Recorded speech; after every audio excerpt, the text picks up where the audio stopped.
Assalamualaikum warahmatullahi wabarakatuh. Bagaimana kabarnya anak-anakku sekalian? Semoga pagi hari ini kalian tetap cerah, ceria, dan tetap semangat dalam menerima pembelajaran kita pada pagi hari ini. Ya. Kita masuk pada subtema 3, tema 3, subtema yang ketiga, pentingnya menjaga asupan makanan sehat pada pembelajaran kelima dan keenam. Sebelum pembelajaran kita mulai, marilah kita berdoa terlebih dahulu. Semoga Allah senantiasa memberikan kita kemudahan dan kelancaran dalam menerima pembelajaran kita pada pagi hari ini.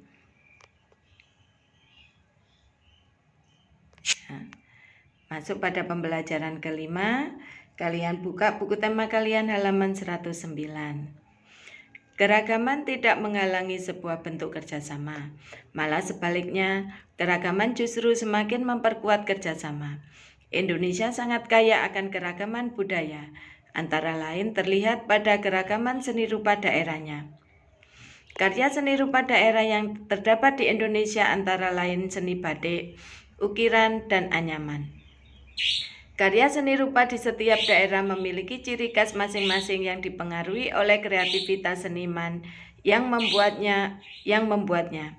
Budaya daerah setempat, ketersediaan alat dan bahan baku, teknik yang dipakai, fungsi benda yang dibuat, serta unsur keindahan. Karya seni rupa yang disebutkan di atas merupakan contoh karya seni kriya yang pengerjaannya ditekankan pada keterampilan tangan. Seni kriya batik telah lama dikenal di Nusantara. Cara dan teknik pembuatan batik ternyata memiliki kesamaan di hampir semua wilayah di Indonesia. Yang membedakan adalah pada penggunaan warna serta motif batik tersebut.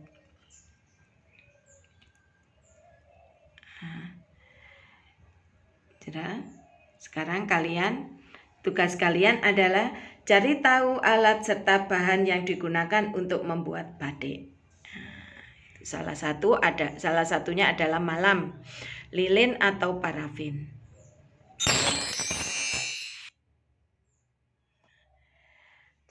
Alat dan bahan membuat batik. Yang pertama, lilin atau malam.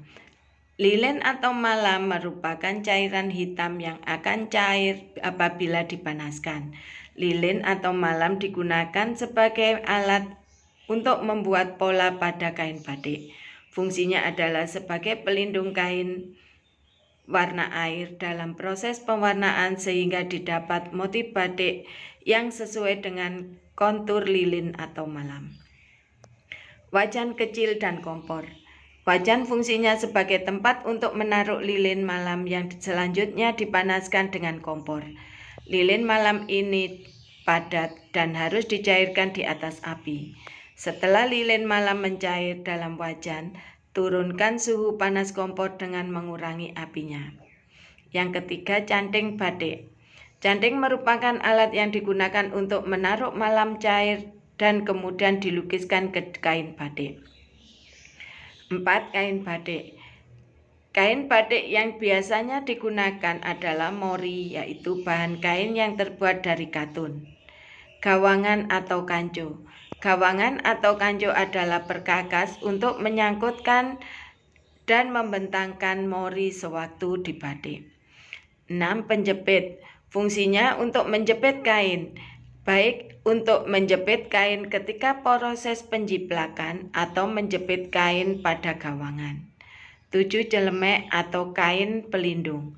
Untuk melindungi dari tetesan lilin malam panas diperlukan kain pelindung yang ditempatkan di atas paha. Berikut adalah beberapa contoh motif batik di Nusantara. Ini adalah motif batik Solo Parangkusumo. Yang kedua adalah motif batik Pekalongan. Yang ketiga adalah motif batik Cirebon Megamendung. Yang keempat adalah motif batik Yogyakarta Ceplok.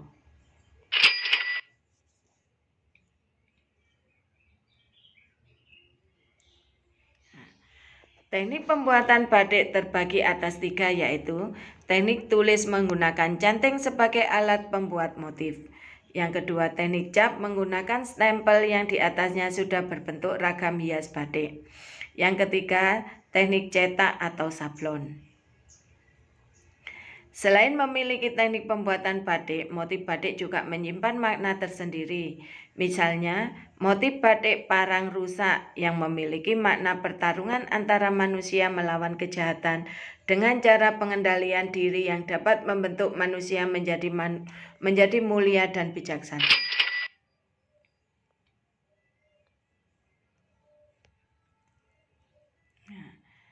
Dalam selembar kertas A4, buatlah sebuah rancangan motif batik selain contoh-contoh batik Nusantara di depan.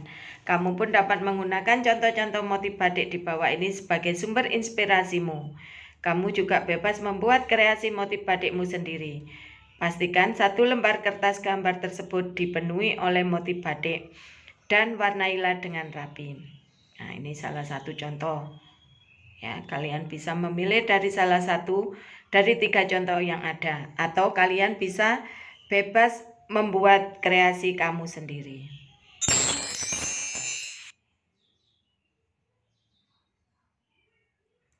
Masuk pada pembelajaran ke-6.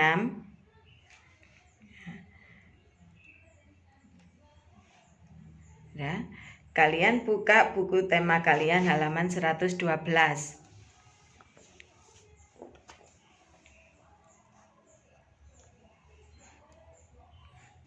Ya, kalian baca teks yang ada pada halaman 112.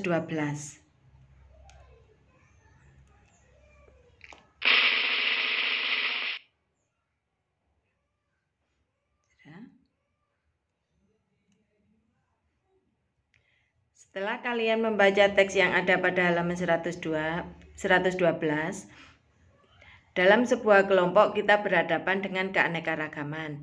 Perbedaan pendapat pasti terjadi, tetapi kerjasama dalam keragaman menganjurkan kita untuk bertoleransi. Ya. Apakah kelebihan bekerja seorang diri? Yang kedua, sebutkan kekurangan bekerja seorang diri. Yang ketiga, apakah kelebihan bekerja dalam sebuah kelompok? Yang keempat, sebutkan kekurangan bekerja dalam sebuah kelompok. Sudah.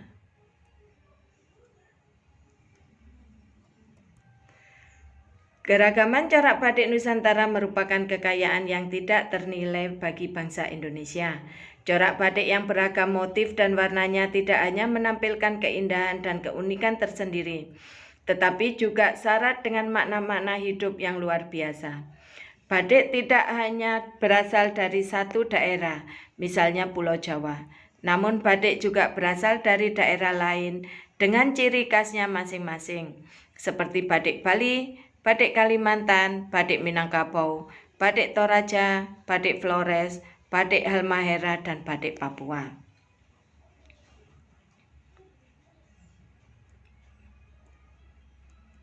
Ya. Sekarang tugas kalian adalah sebutkan teknik-teknik dalam pembuatan batik. Yang kedua, sebutkan macam-macam motif batik Nusantara. Yang ketiga, apakah manfaat keberagaman budaya bagi suatu bangsa? Usai sudah pembelajaran kita pada pagi hari ini. Semoga ilmu yang Ibu berikan pada pagi hari ini bermanfaat bagi kalian semua. Dan Ibu akhiri, Assalamualaikum warahmatullahi wabarakatuh.